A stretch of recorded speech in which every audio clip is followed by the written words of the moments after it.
Hello friends, welcome to Adisathi, your partner in education. In this video, we are starting with the criminal law. So let's discuss the concepts of criminal law. The first and foremost thing we need to understand in criminal law is what is crime. Crime is a violation of public rights, and duties, which affects the society as a whole. So it's a crime against the society, unlike civil law and law of torts, in which it was an offense against individual. So in this case, it is a crime against society. It's an unlawful act or omission which is an offense against the public and renders the person guilty of an act or default, hence liable to legal punishment. In case of civil law, we used to we did not give the imprisonment or punishment. There was a concept of compensation. In this case, due to criminal law, you are given punishment. So, the apex court, that is Supreme Court of India, has held a criminal charge could be identified by three elements. It's a nature as an offense against the public at large. So the first and foremost ingredient of a crime or a criminal charge is it's an offense against public at large. The punitive nature of the sanction, that is, it attracts the punishment. This act would attract the punishment. The requirement of mens rea. This term we will be using time and again in the criminal law. This means guilty mind.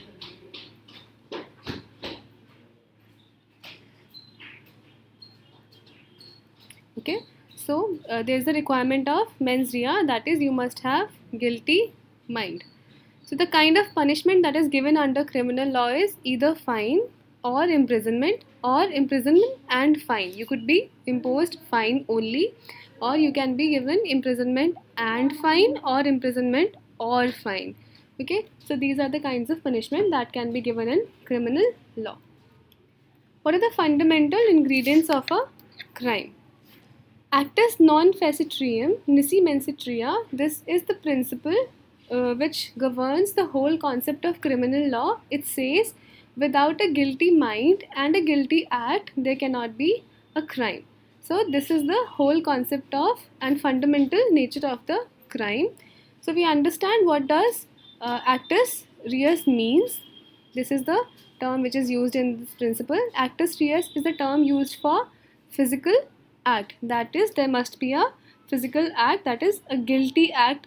The explanation of this principle says that there must be a guilty act to constitute a crime. In other words, it can be an overt act, a conscious movement, a physical result of human conduct, and it must be an voluntary act. So physical act means actus reus. The next is mens rea. We discussed the mental act. Mens rea means the mental act. A crime is not committed if the mind of a person doing the act is innocent and devoid of wrongful and criminal intention. If a person is doing something with an innocent mind, that person cannot be held responsible for the act. That could not be termed as a crime. So crime is combination of two things. First is actus reus, that is physical act, plus mens rea, that is mental act. So the principle of actus non facitrium nisi mensit rea says, without a guilty mind and a guilty act, there cannot be a crime. So these two things must be there to constitute a crime. Let's understand what does a criminal intention mean. Since we said that there must be a criminal intention or mens rea present, so we need to understand what a criminal intention means. First of all, let's see what intention means. Intention is the conscious exercise of a mental faculties to do an act, fixed direction of the mind to do particular object, determination to act in a particular manner. Intention means that you decide, or there's a determination to act in a particular manner, in a particular way. Let's take an example to understand what does an intention mean. Example: A practiced very hard in order to become the best tennis player in the state. So what is an act here? That is working very hard, practicing very hard. But why did he practice very hard? To become the best tennis player in the state. So here the motive of the person is to become the best tennis player in the state, and to fulfill that motive, the intention is formulated, which is shown through the practicing very hard. Your work, your actions decide what your intention is. So if you're practicing very hard, that means you're focused towards your motive of becoming the best tennis player. So intention and motive are not the same thing. However, motive forms the basis of forming an intention, right? Let's go further. Next thing is knowledge. What does a knowledge mean? A conscious awareness of the consequences of the act. This means that you're aware of the consequences, that is, whatever act you're doing, you're aware that what would be the results and consequences of such act will be. So, intention and knowledge are often merged into each other. Intention can be presumed from knowledge. If you have the knowledge and you still do the act, it is presumed that you have the intention to do such act and you are intending towards the consequences of that act. Let's take an example to understand it better. A crowd has assembled in the street. X starts throwing bricks into the crowd. P got severely injured and later died. Is X guilty of killing P? So what was X's act? That is, he was throwing bricks in the crowd. He was acting in such manner. What is X's intent? The facts do not show anything to show the intent of the person. What was his intention behind throwing the bricks into the crowd? Can we presume that X knew somebody would get injured? Yes, we can. Because every reasonable person knows that there's a crowd and you're throwing bricks into the crowd. Every reasonable person would know that the bricks would definitely injure one person or the other. So in this case, he had the knowledge that his brick would hurt somebody. So we can presume that he had intention of hurting somebody. So in this case, the intention can be presumed from the knowledge of the person. Let's understand what is motive. We had discussed motive briefly in the previous slides. The definition of motive is something that prompts a person to form a intention. It is sometimes a compelling force to commit a crime and is therefore a relevant, though not conclusive factor for determining whether a crime has been committed or not.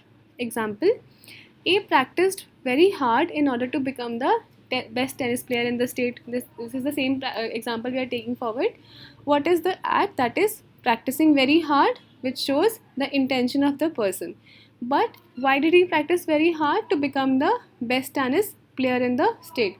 The same thing is indicated here, that his motive was that he wanted to become the best tennis player in the state. So he started working and practicing very hard. So his intention is formulated as in to work very hard for fulfilling his motive. So in this way, it prompts the person to form an intention. Like, let's take another example. P and Q were arch enemies and P had publicly stated that he wanted to kill Q. One day, while driving work to home, P ran over a pedestrian who turned out to be Q. In this case, the facts show that he had ran over a pedestrian, but he did not know that he was Q. Later on, it was discovered that it was Q. Is P guilty of murdering Q? No, because he did not had the knowledge or even intent to, he had the intention to kill the person. That is, he wanted to kill P because he had publicly announced that he was his enemy. So he wanted to kill him. But while doing this act, he did not have the knowledge that it was Q who was walking on the side of the road. When he ran over the pedestrian, there was no intent or knowledge as to kill Q. So in this case, he cannot be held liable for murdering Q. If you're a CLAT aspirant, this can be the example can be applied on you also. For example, if you are a CLAT aspirant and topping CLAT is your motive, so to fulfill this motive, your intention could be seen if you put on the effort to study for the CLAT, and this would show your intention. The effort you put in, that would show your intention, as in you actually want to top the CLAT or not. The important concepts which are used in criminal law, the first and foremost, it's a very important concept, that is presumption of innocence. every person has the best defense. In this case, he would say that I am innocent, and he can actually deny the whole fact. The law presumes that until and unless you're proved guilty, the prosecution has to prove the guilt, and in this case, the person is presumed to be innocent until and unless the guilt has been proved beyond reasonable doubt. It is not the defense that has to prove their innocence. It is upon the prosecution. That is, if you put an allegation, you are the one who have to prove that your allegation is true, and not the other person that I am innocent. Let's take an example. A is arrested and prosecuted for stealing B's car. The burden of proof is on prosecution. That is, prosecution must prove that A has stolen the car. It's not the duty of A to prove that he had not stolen the car. So in this case, there is a presumption of innocence which is applied on in the criminal cases. That is, a person is presumed to be innocent until and unless his or her guilt is proved. So it's a very, very important concept which is applied in criminal law. Next is proof beyond reasonable doubt. This means the prosecution has to show that only their version is possible and there is no other alternate situation which could have been possible. They have to show that whatever they are saying, for example, taking this case, if they are saying that B has stolen the car, so they have to prove that in no way there could be any other person who must have stolen the car. It's only B who could steal the car. So it's upon the prosecution to prove their version beyond reasonable doubt. The burden of proof, somebody who alleges the fact must prove the fact. It's the burden of the prosecution, we have already discussed. Let's take another example. Now, it's the same example which is stated here. A is arrested and prosecuted for stealing B's car. The prosecution must prove that A has stolen the car. The prosecution must discharge their burden of proof. Their burden of proof must be discharged completely and beyond all reasonable doubt. They have to prove that it's only and only B who could steal the car and no other person in any circumstance. What are the defenses which a person can take in all the cases? In first case, you can prove that if you did the act, you lacked mens rea, even if you were doing the act but you did not have the guilty mind. For example, you had involuntary intoxication. We will discuss this concept later. This can be used as a defense, which is you did not have the guilty mind while doing the act, because it's one of the essentials of the criminal act. Next, you can prove even if you had mens rea, even if you were doing the act with the knowledge of its consequences, you were justified in doing the act. For example, self-defense. If you are doing something and preventing a loss to yourself or your property under the defense of self-defense, in that case you would not be held liable and you can use this defense. Let's discuss the defense of involuntary intoxication. Section 85 of Indian Penal Code says, this is the bare wording that I'm reading it out. You can read it again by pausing the video so that you will have the better clarity of this definition. Nothing is an offense which is done by the person who, at the time of doing it, is by reasonable toxification, by reason of intoxication, incapable of knowing the nature of the act. This is very important phrase used, incapable of knowing the nature of the act, or that he is doing that which is either wrong or contrary to law, provided that the thing which intoxicated him was administered to him without his knowledge or against his will. This is second important thing which is used here. The first one is here, incapable of knowing. First and foremost thing to take the defense of involuntary intoxication is, it itself says that the intoxication should be against the knowledge of the person or against his or her will. For example, somebody mixes alcohol with your soft drinks. In that case, it was administered without your knowledge or even against your will if you were forced to drink that. So in that case, you can take the defense of involuntary intoxication. So the clarification under section 86 which is given is, If you're not intoxicated against your will, then law will ignore your intoxication in deciding your guilt. If you took alcohol on your own, then this defense is not available to you while the court is deciding your guilt. Another thing which is important here is incapable of knowing the nature of the act. Even if you were intoxicated, if the person is intoxicated to the extent that that person has the knowledge and capacity to understand the situation and the nature of act he is doing, in that case this would not be available as a defense. That person should, if that person is incapable to know the nature of the act, in that case only this defense is available, not other way round. Let's take the example to understand the concept better. Principle, the same definition is given here. You can read it out. Let's go to the facts straight away. Pokey is a regular at the local bar Knockout, though he does not consume alcohol. One day at the bar, his friends mix alcohol with his apple juice. So it's a involuntary intoxication. After 5 glasses, Pokey is quite drunk and leaves the bar after finding the door with difficulty. So he's drunk, he's intoxicated without his will or without his knowledge. He spends some time outside admiring the beautiful night sky.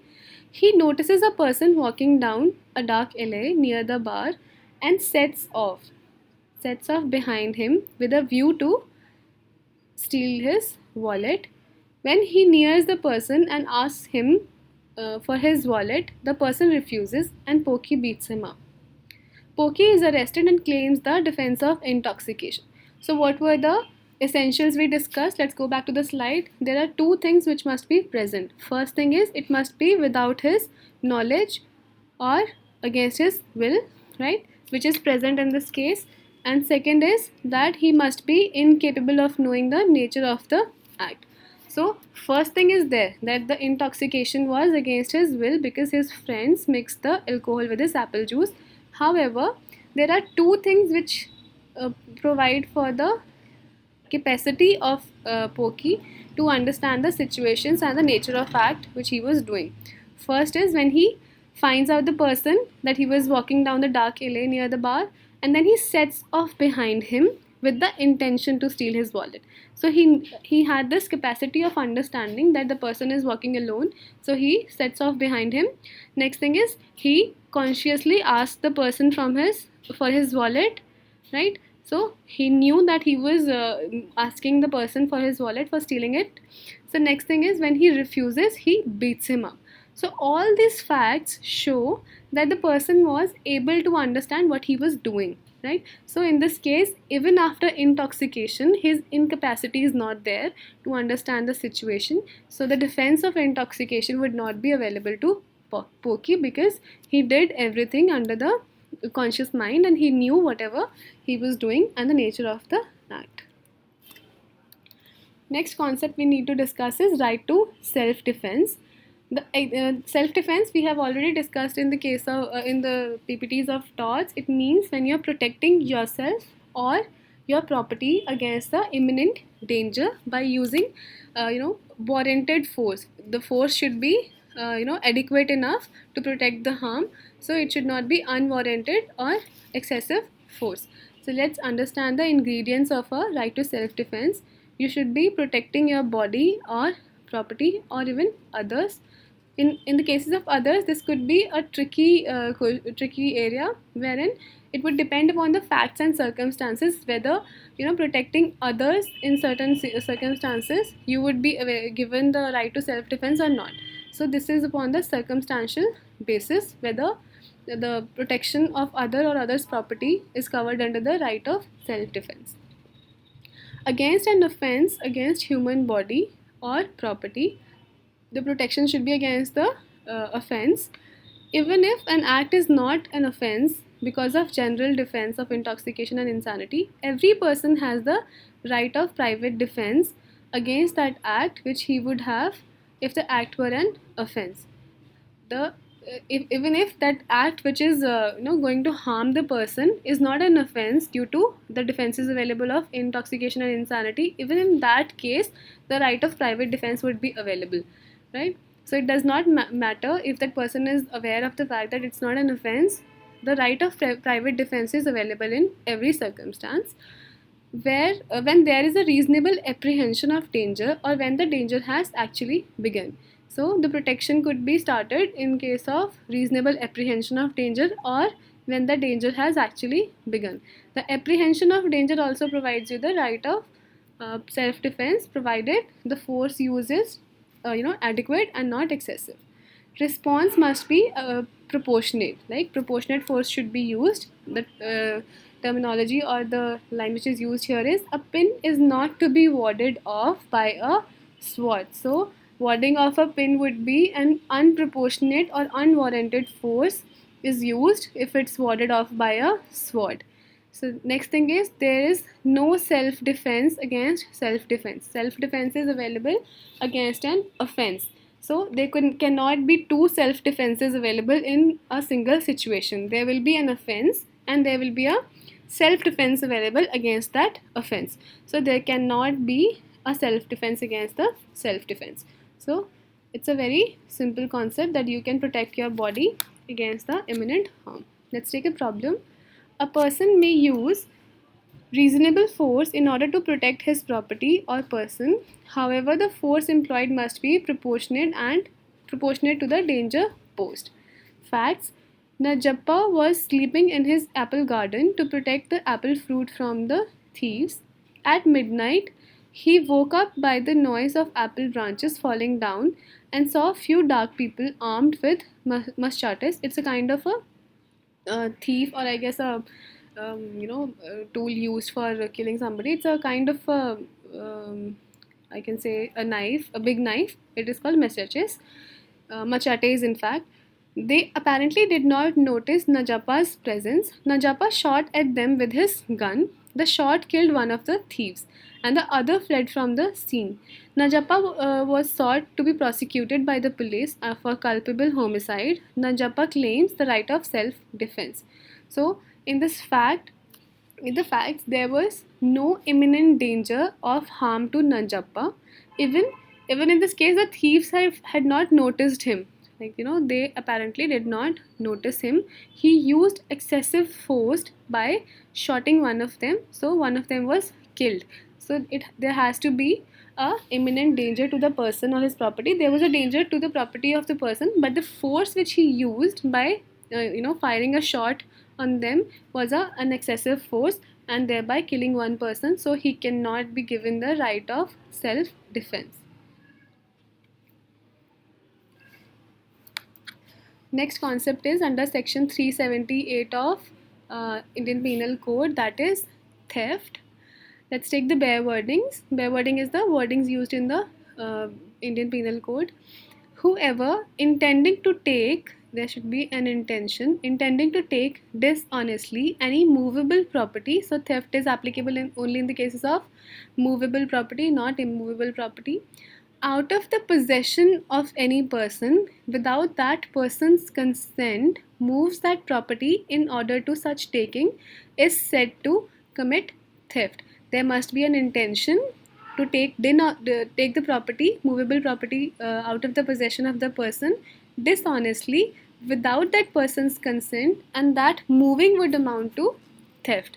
The ingredients of theft are intending to take dishonestly, intention of dishonest taking, any movable property out of the possession of a person without his consent. So the possession is the use of word possession means that the person need not to be the owner of the person. It could be any person who is possessing the property. So the ownership is not necessary in the case of theft. Moving that property in order to such taking, so there should be a movement of that property. Offense is against the possession and not the ownership. Like I already told you that there need not to be the ownership, the possession of the property is enough. So these are the ingredients of the theft. Let's take the problem. The principle is the same one. Whoever intending to take dishonestly any movable property out of the possession of any person without that person's consent moves that property in order to such taking is said to commit theft. Let's take the facts. Virappan with his associates entered into a government reserve forest with view to taking out valuable sandalwood trees. Reserved forests are reserved by the government, and nobody is allowed to go into the forest and take out any of the flora and fauna from the forest without permission of government. So these people, Virappan and his associates entered the government reserved forest, and they wanted to take the valuable sandalwood trees. He selected the sandalwood tree and started chopping it. Suddenly the police appeared on the scene and arrested him. They seek to prosecute Virappan and his associates for theft. State whether they will succeed. So let's start applying the ingredients of theft. So there was an intention, to take dishonestly any movable property. Trees would turn out to be movable property when they are chopped out. Whenever a tree is chopped out or cut, in that case it would become a movable property. So they had the intention to take trees, that is movable property, dishonestly out of the possession of the person, that is the person here would be government, and they wanted to take it out of their possession without the person's consent. They did not take the consent or permission to enter into the forest, because facts do not show that, moves that property in order of such taking. So there is a movement of that property, and in this case the trees are still there in the forest and there is no movement, so one of the ingredients is missing. So in this case the government will not succeed, right? So this is not the case of theft, because one of the ingredients that is very essential, that is moving of the property, is not there. They were still in the process of cutting the trees, and they would have moved it if the police had not arrived in time. Let's take the next concept. This is the bare wording of section 415 of Indian Penal Code. It defines cheating as whoever, by deceiving any person, fraudulently or dishonestly, induces the person so deceived to deliver the property to any person, or to the consent that person shall retain any property, or intentionally induces the person so deceived to do or omit to do which he would not do or omit if they were not so deceived, and which act or omission causes or is likely to cause damage or harm to that person in body, mind, reputation, or property, is said to cheat. By simplifying all the clauses of section 415, the basic concept that comes out to be is that you make someone to do something that he would not have otherwise done by fraudulently deceiving him. If the person was not getting deceived, the person would not have done the act which you made him do. So in this case the basic concept is you make the person do something or ask him not to do something which that person would not have otherwise done. So this is the basic concept of cheating. Let's take the problem. A person commits cheating when he fraudulently induces the other person to deliver the latter's property to him. Facts: A falsely represented to B, a shop owner, that he is an officer from sales tax department. In the course of going through the vouchers, A expressed his interest to buy a costly television on installment basis. B readily agreed, hoping that he would get a favorable assessment from A regarding his tax liability. A paid the first installment and took the TV and disappeared. He is caught and prosecuted for cheating. So in this case, the person has fraudulently and by falsely representing himself to be a officer from sales tax department, had induced B, because he was given the hope that he might get favorable assessment from the person. So he was in the position of inducing that person to deliver the property, that is TV in this case. So A would be held liable for cheating. So in this case he would be prosecuted and the government would succeed. So these are the basic concepts of criminal law. Thank you for being with us.